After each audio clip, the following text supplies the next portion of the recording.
खुलुमबाय। गिबियावनो नोंथांमोनखौ बयखौबो सोरजिदा क्रिएटिभिटी चेनेलाव बरायनायजों लोगोसे फुंबिलिनि गाहाम हामलायनायखौ बावहरग्रोनाय जाबाय। दिनैनि माखासे निउस आपडेटफोरखौ नोंथांमोननि सिगाङाव फोरमायथिना होनो आवगायनाय जालायबाय। नोंथांमोनहा भिडिअखौ नायनानै मोजां मोनोब्ला लाइक खालामगोन होनना आसा खालामबाय। लोगोसे इउटिउब चेनेलखौ दाबो साबस्क्राइब खालामाखैबा साबस्क्राइब खालामनानै लानो थाखाय गुरै खावलायनाय जाबाय। थ' बिदिब्ला जोङो भिडिअखौ जागायनोसै। गिबियावनो दङ मोनसे गोजोनथाव खौरां। बिटिआर गोरोबथानि उनाव गोबां NDFBजों सोमोन्दो थानाय मुंख्लं नखरफोरा मोननांगौ रांखौ दाबो मोननाय जायाखैमोन। खौरां मोननाय बायदिब्ला बेखौ नोजोर बोनानैनो मैया बिटिआर सरकारा फोसावनानै होनाय जायोदि गासै 201 मुंख्लं नखरफोरनो फैगौ 3 एप्रिल खालि बिटिआरनि सेक्रेटारियेट अफिसाव बेलासिनि 2 रिंगानिफ्राय चेक गथायनाय जागोन होनना मिथिनो मोननाय जादों। मख'जाथावदि माखासे मुंख्लं नखरफोरा गोरोबथाजों फोसावजानाय बे मोननांगौ मोनथायफोरखौ मोनदोंमोनब्लाबो गोबाङानो मोनैनि थाखाय हालाय-हाफाय जानांगौ जादोंमोन, जेराव गोरोबथाया 3 बोसोर बारलांब्लाबो मोनाखैमोन। नाथाय दायो बे रांनि चेकखौ 201 मुंख्लंफोरनो होनाय जासिगोन होनना मिथिनो मोनबावनाय जादों। मुसलपुर बियाबाव जुदि गंसे गाब गोनां न', गंसे थिं गोनां न' आरो इटाखौ प्लास्टार होनानै दिन्थिनो हायोब्ला आं बिटिआर सरकारनि EMनि बिबानखौ गारगोन। बे बाथ्राखौ बुंदों दानि बिटिआर सरकारनि मावफुं सोद्रोमा राकेश ब्रह्म बिथाङा। आथिखालाव फैगौ 2024 मायथाइयाव जानो गोनां MP बिसायख'थिखौ लानानै जोंनि ओनसोलाव बायदि राजखान्थि दोलोफोरा गाव गावनि गोहोखौ दिन्थिना मोनसेया मोनसेखौ बायदि हाबा-हुखानि अजद होनायाव आरो सोंखारिलायनायखौ नुनो मोनबाय थानाय बायदिनो मैयाबो दानि बिटिआर एबा UPPL राजखान्थि दोलोनि मावफुं सोद्रोमा राकेश ब्रह्म बिथाङा BPFनि थांनाय 17 बोसोराव खामानि मावनायनि अजद होनानै बुंदों दि मुसलपुर ओनसोलाव बिसोर बिजि खान्दा गंसेबो गारनानै होनो हायाखै। बिसोर बायदि बिखा गैयै थै गैयै मानसिफोरखौ बेसे बुंबावनो। ओरैनो नंखायखौनो सुबुंफोरनि गेजेराव मोजां बुंथिंना लागासिनो दं होननाबो बुंथिबावो।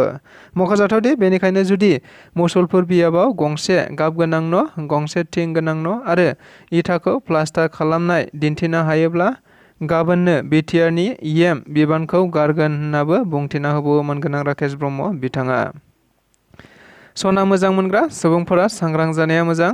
नंगौ, बाथ्राया जादों मैया धेमाजि जिल्लानि सासे मुनजित कर्मकार मुंनि सुबुङा गोबां बिबांनि आइजोफोरनि गानग्रा सनानि अलंखार लाबोनानै बिजनीनि एक्सिस बेंकआव सनानि लन लांनो फैदोंमोन।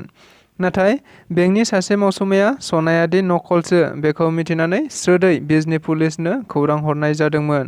उनाव बिजनी पुलिसआ फैनानै बे नकल सनानि फालांगिरि मुनजित कर्मकारखौ हमनाय जायो होनना मिथिनो मोननाय जादों। लोगोसे फोसावबावनाय बायदिब्ला सनायाव हलमार्कबो दंखायोमोन। मख'जाथावदि हलमार्कआ मोनसे रेजिस्टार सनानि दखानदारनावसो थायो आरो मोनसे सनायाव हलमार्क थाबासो गुबै सना जायो। नाथाय बे हमजानाय नकल सनायावबो हलमार्क दंजोबो। अब्ला बबेयाव नकल आरो बबेया गुबै सना बोरै सिनायथिनो? बेनिखायनो बयखौबो सांग्रां जानो थाखाय खावलायनाय जायो। बिटिआरआव गावसुंथानांगौनि थाखाय मैखुन फोरोंथाय मावबादा हाबाफारि लानाय जादों। आथिखालाव प्रमद बर' दैदेननाय बिटिआर सरकारा गोबां ओरैनो थानाय लाइमोनफोर आरो आखायाव खामानि गैजायै सुबुंफोरनो मोनसे नङा मोनसे फालांगिनि लामा दिन्थिनानै गावसुंथा होनो थाखाय दाउ फिसिनाय, अमा फिसिनायनि फोरोंथाय होबोबाय थानाय बादिनो मैखुननि फोरोंथाय मावबादाखौबो थांनाय 20 मार्चनिफ्रायनो होबोबाय थानाय बादिनो मैयाबो बनरगावआव मैखुन फिसिनायनि मोनसे फोरोंथाय मावबादा हाबाफारि लानाय जायो।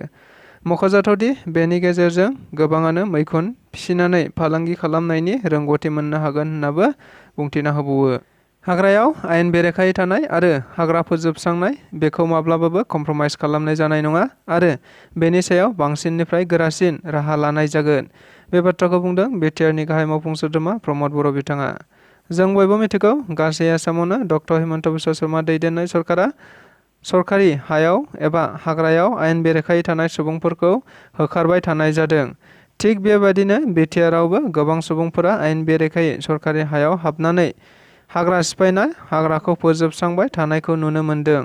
जायनि थाखाय बिटिआरआवबो आसामनि बादिनो गोबां जायगायाव आयेन बेरेखायै थानाय हाग्रा सिफायग्राफोरखौ बन्द' खालामनो थाखाय बायदि हाबाफारि लाबाय थानाय जादों। बेखौ नोजोर बोनानैनो मैया बिटिआरनि गाहाय मावफुं सोद्रोमा प्रमद बर' बिथाङा बेनि थाखाय फैगौ 4-5 एप्रिलाव जानो गोनां एसेम्ब्लिनि गेजेरजों बिथांखि लानाय जागोन आरो हाग्रायाव हाबसननाय आरो हाग्रा सिफायनायनि सायाव माब्लाबाबो कमप्रमाइज खालामनाय जानाय नङा होननाबो गोख्रों रावजों बुंथिना होबावो। बेजों लोगोसे दिनैनि रादाबा बेखिनियानो। गोजोन्थों।